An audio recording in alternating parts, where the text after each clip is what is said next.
وآخرین منہم لما یلحقوا بہم، اور رسول اکرم صلی اللہ علیہ وسلم نے یہی 4 کام اپنے بعد والوں میں چھوڑے جو صحابہ کرام کے بعد والے لوگ ہیں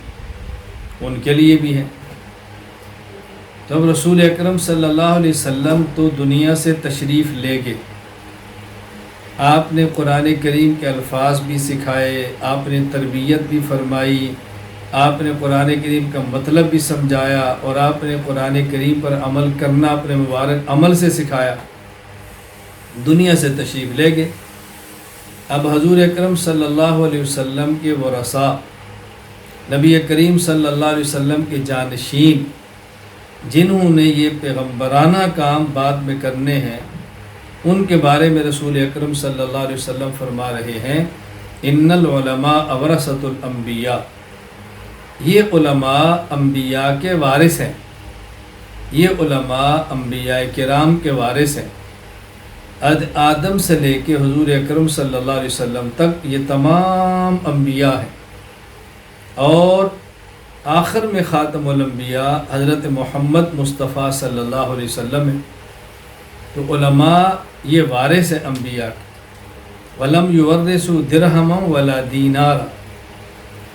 نبی اپنے جانے کے بعد درہم اور دینار، مال اور دولت کا وارث بنا کے نہیں جاتا، بل ورثوا العلم، نبی علم دے کر جاتے ہیں، علم ان کی وراثت ہوتی ہے۔ تو حضور اکرم صلی اللہ علیہ وسلم کے جانشین اور آپ کے وارثین علماء کرام ہیں۔ علماء کرام نے یہ کام کرنے ہیں،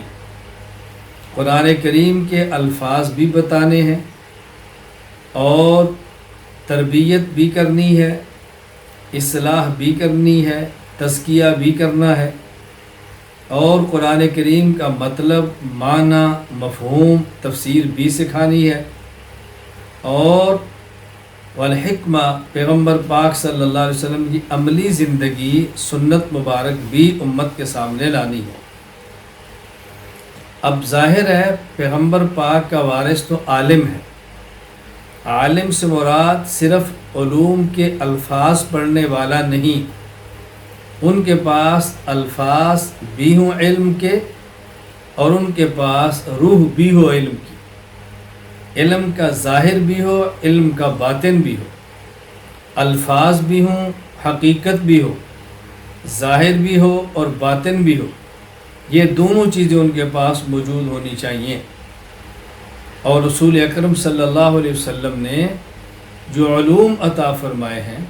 بنیادی علم قرآن کریم ہے، اس کے بعد حدیث مبارک ہے،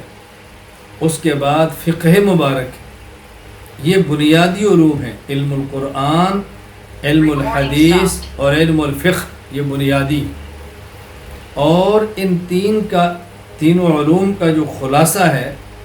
ان میں سب سے اہم ترین چیز عقائد ہے، سب سے اہم ترین چیز عقائد ہیں، اس کے بعد پھر اعمال ہیں، اور اس کے بعد اخلاق ہے۔ عقیدہ وہ ہے جو انسان کے قلب میں ہے، اور عمل وہ ہے جو انسان کے بدن سے ہے، اور خلق انسان کی قلبی کیفیت ہے جو انسان کو عمل پر انگیختہ کرتی ہے، انسان کو عمل پہ مجبور کرتی ہے، انسان کو عمل کی ترغیب دیتی ہے، خلق اس کیفیت کا نام ہے۔